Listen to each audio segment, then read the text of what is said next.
Hey guys, welcome back to the channel and welcome back to another car vlog. As I mentioned last week, I know you guys have been asking me to get back to this, and so I've investigated doing it more often, and honestly my current work schedule means this is the easiest thing to go. So hopefully you guys don't mind. So welcome to my commute. So I want to talk about something today that I hear a lot of you guys asking about too, which is what's kind of a good like entry level, good vintage watch to get into. Swiss made typically is what I'm getting asked about. And I realized in talking with you guys in the watch community, a lot of us have actually bought the same watches. And again, the category, this is basically what's the best bang per buck, like vintage Swiss watch can you buy? And, there's a bunch of different answers to this question, and I'll provide you a couple on this video. But there's one that I've owned and several of you guys out there in the watch community have owned as well, this line of watches, and it seems we've all been really happy with our experience with it. So, my first vintage Swiss watch out there, and actually really the first Swiss watch I ever bought, was one of these watches. And what is it? It's the Omega Geneve line, or Geneve line. And, this kind of goes back to the glory days of Omega. You guys, if you've been watching my channel, you've probably seen or hopefully seen my Omega Constellation review, the Paipan dial, and that watch is kind of a hallmark of the golden days of Omega. And while those are expensive, there's other watches from that period or a little bit newer than that represent fantastic value on the used market.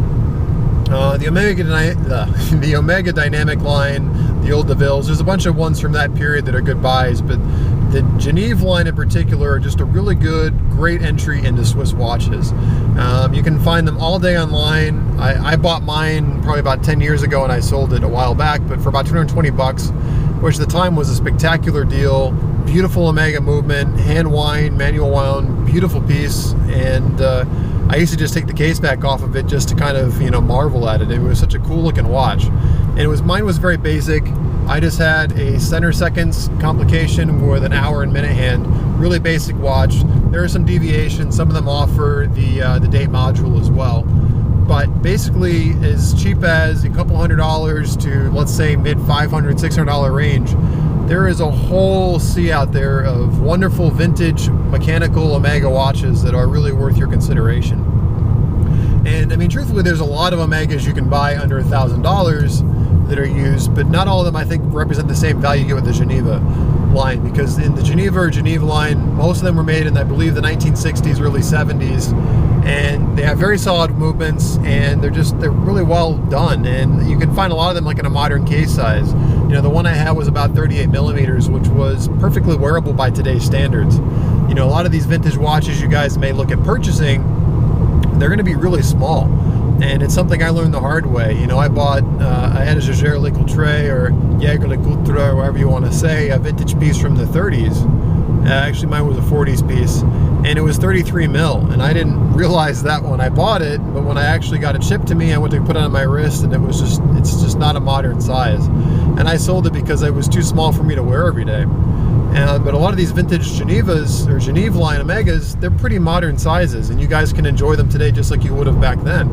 And always of course read the fine print on any auction, but there's plenty of them out there that are in pretty decent shape. I personally would go for the manual wind ones. I like the simplicity of them, and I think as an entree into buying vintage watches, I think they're kind of a really cool piece to own. Omega had some great automatics back then too, and outside of this line from the 50s and 60s, you might see bumper automatics, or you'll see rotor automatics. So you definitely have some options out there for you. But again, the Geneve line, there's tons of them out there. Highly recommend it. I personally would recommend you guys take a look at the stainless steel case versions. I think those are better. There's some gold cap ones out there and gold plated ones. I know there's a whole community of you guys out there that like those. I personally recommend you guys start with a stainless steel one. And they're going to have plastic crystals, so be aware they're not going to be able to take a beating like a modern watch, but they're pretty rugged. And acrylic crystals, you can find replacements online. You can also take, shallow scratches out of acrylic pretty easily with toothpaste or a bunch of other modalities. There's ways to clean them up. And, assuming you find one in good condition, I think it's going to be a pretty good, reliable companion for you. And, speaking for myself, I owned mine for a good couple years and I loved it. And even after I bought more expensive watches, I still wore it and I really enjoyed it. I think, if I'm trying to remember exactly why, I think I ended up selling it because I got a good offer for it and traded in on another piece. But, I'd be happy to own that watch now and kind of reflecting on this video, I kind of wish in some respects I hadn't sold it. So that would be definitely my number one recommendation for buying a vintage Swiss watch. I think the Omega Geneve line is awesome. Another cool watch out there is the Omega Dynamic line. Those are pretty cool too. They have some interesting shapes. They tend to be a single piece design into the case, so serviceability on those, you kind of have to get somebody special to take a look at them. They're a little different monster, but they're also really cool pieces. You know, yeah, and there's some other Omegas out there too for well under $1,000 that are more modern. You can find, you know, lots of quartz pieces under $1,000, Seamasters, and Constellations as well.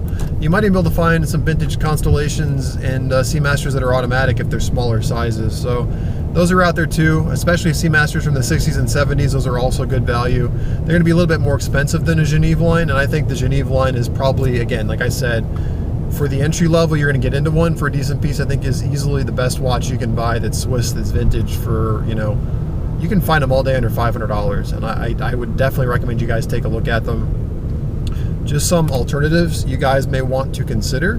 There are some nice vintage Longines pieces as well from the 60s era up into the 70s. They have really pretty mechanical movements in them as well.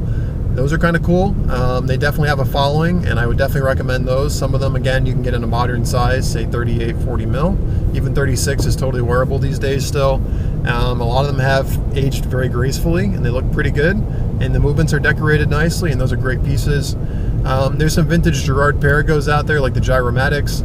Those are pretty easy to get a hold of cheaply. With those, be careful in terms of sizing. A lot of them were smaller, and also finding parts for those is going to be a little bit more difficult. But those are also good alternatives for vintage. I would, of course, be remiss if I didn't mention some vintage Japanese watches out there. There's tons of vintage Seikos and Seiko 5s you can pick up all day. You know, I've talked to you guys about speed timers as well, and I've shown a couple reviews of my older ones on the site.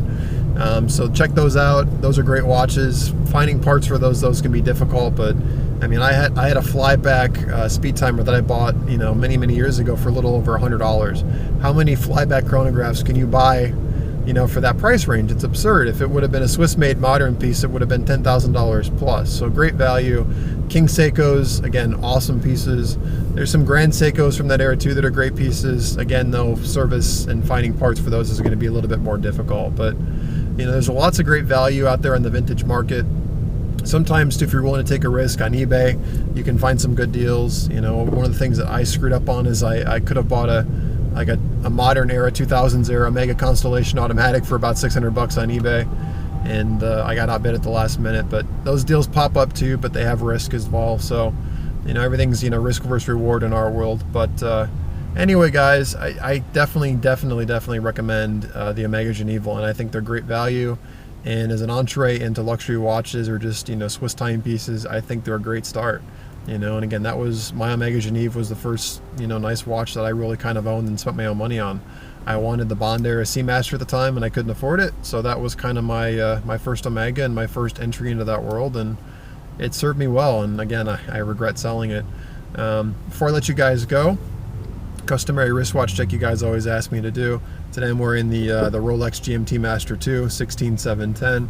So kind of a vintage piece, not quite as vintage. Mine's an 89. But any of you guys, what do you guys think below? I know you guys all have, you know, your own opinions, and I'd love to hear, as always, in the comments what you guys think. I know there's a lot of you guys out there that are fans of Omega Geneves and old Longines. I know some of you guys are going to disagree with me on, you know, staying away from gold-plated pieces. I know a lot of you guys know more about the King Seikos than I do, and there's some Lord Matics out there, there's Bell Matics, there's so many.